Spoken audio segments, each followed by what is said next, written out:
কি বন্ধুরা, এখন তো বৃষ্টি হচ্ছে।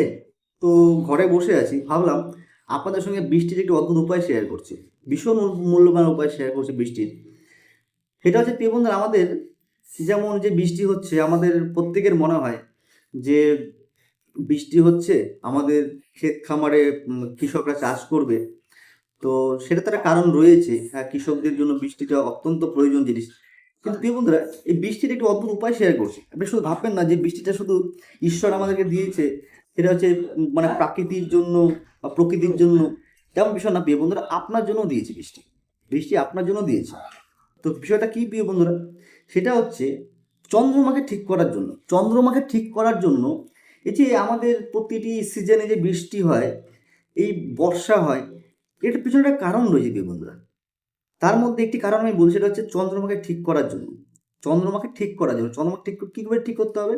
বিভিন্ন বৃষ্টির যে জল হয়, নিচের যে বৃষ্টি হয়, যে জল হয়, এটা হচ্ছে চন্দ্রমা। হ্যাঁ বন্ধু, এটা হচ্ছে চন্দ্রমা। এবং এই বৃষ্টির জলে আপনি যদি স্নান করেন, যদি বৃষ্টির জলে আপনি স্নান করেন, কিন্তু আপনাকে ওই জল স্টোর করে স্নান করার কথা বলছি না আমি। আপনাকে বৃষ্টিতে স্নান করতে হবে, ছাদে দাঁড়িয়ে 10 মিনিট বৃষ্টিতে ভিজুন, স্নান করুন। আপনার চন্দ্রমা, আপনি ডিপ্রেশনে থাকেন,